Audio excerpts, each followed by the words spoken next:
So, ethos. What does ethos mean? It is character. How is character shaped?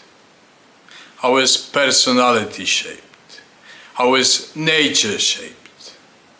Well, Plato posited that people are born neither good nor evil. They are socialized and trained. They may have inborn natures that may tend towards good or evil, but they are neither this nor that. In other words, you may train a psychopath in the right conditions to be an ethical, reasoned person that cares for others. In other words, you may spoil a good nature by bad upbringing, by destroying a good nature and traumatizing the child. Out of an evil psychopathic nature, if it's spoiled by circumstance and the environment, you may raise serial killers and all sorts of bestial men. But the word is not about this. The word is about shaping and sculpting in character, in discipline, in ethos. How does it come about? Well, first things first, we need a substance. And the substance is derived both from one's inborn nature and from experiences in life. Because only when we confront an experience, we may position ourselves towards it. We may proceed with judgment and decision making. In such a way, by experience, we are hardening ourselves. By judgment and decision making, we arrive at good reasons supporting our behavior if we are auto-reflective, self-reflective. An example may be Marcus Aurelius. He had to confront everything in order to be the man whom he was. He was a Stoic, as often confused because he didn't follow the philosophy of Stoicism. It is classified as Stoicism nowadays. However, with his whole life, he was taught to confront certain situations, and with the good nature, he acquired a certain mastery of himself as autocraton, as a person who governs himself and can govern the rest. Now his child, Commodus, had a bad nature, and despite the best training, the best teachers, he was spoiled. Therefore, all the good entrepreneurship, all the good endeavors went to the spoil, went to rot.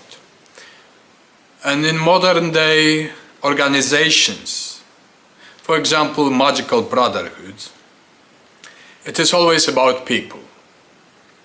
And in Masonic orders, there is a program of sculpting in your character, in your personality. However, if this element fails in any organization, then everything else collapses. In a society of free individuals that are responsible and self-directing, that attempt to perfect their characters, everything goes well. When this element is missing, confrontation and experience, then people are not even tested. How can they cooperate in situations of crisis that demand leadership skills and character and ethos? So the main point is that characters are not born, but made. And made through strenuous effort of biting through rotten flesh until the effect is reached. Until the humanitas or the general humaneness of that person matures. Not in automatisms. You don't do that because the law says so. You don't do that because your parents, society, your peers, your mentor said that it's a no-no. No. This is merely an indication. You test yourself, observe, and derive with reason what is right and what is wrong by looking into causation with wisdom. And by building up this wisdom through experience and observing causative points, co-arising, codependent, we may also build certain preconditions to react properly to confrontations in order to build up our character. There is no other way. Take an average person in the streets and set him in a critical condition. He is attacked, assaulted, offended, or he must save someone's life, or call the emergency. They usually don't, or they coward out, because they are not trained to act in certain ways. Even in less critical situations, in social maneuvering, in a group, when you converse with people, how you treat them, how you look from their perspective at things, is of prime importance. Because usually people have the tendency to have the precognition of the tip of their nose only.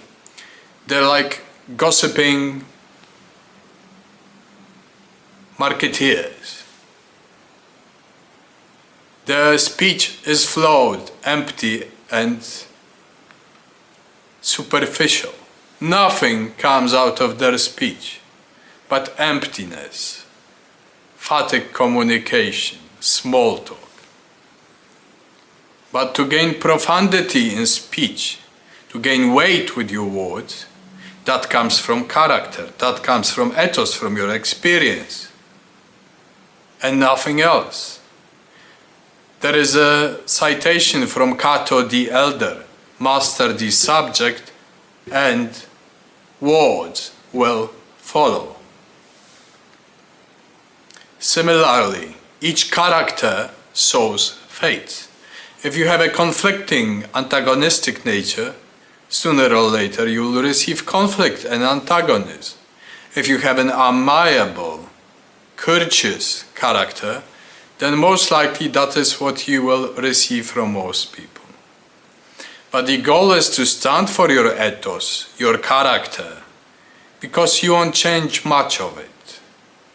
You may grow and mature throughout your life into a certain situation, and you may contain the negative roots, uproot the vices, and strive for virtue. That's why if I see modern politics and how people operate in different circles and echelons, I have an aretological perspective. That is, my standards are for most of the time virtue driven, and I may break because I'm flawed, and I broke many times. At times we are courageous, at times we are cowards. Oh well. However, all this leads to the certain test of politics, of people in power, of people of wealth. That you not measure them by power or wealth as if some providence-given gift, but you measure them through certain standards of the classical antique, for example, of the virtues, arete. And if they fail the test of arete in public, that means that they are mere mortals and they are not worthy to ascend in the ranks of mortals. Whatever, I think that doesn't matter. Realpolitik is different. But personally, I reserve those standards of measurement towards politics. As an idea, politics as an idea, politics as a virtue. You may say it is completely deluded, and yes, I am disillusioned with politics and the imbeciles in power now. However, it is about standards that you keep yourself, the principles that you keep yourself, the character which grew into you through multiple traumas, fights, battles, and inner wars. That is your final resting point, because from it you derive everything else. From it you may shine and perhaps inspire others, or be like a fortress and contain this within in this rotting world. One thing assured, you won't get much public or audience with such ideas amongst the populace, but you may amongst gods and goddesses. And rest assured, They do not ignore people of excellence. That is why it is worthy to strive and build up yourself as a human being. Vir unus, completed man, completed woman. Thank you.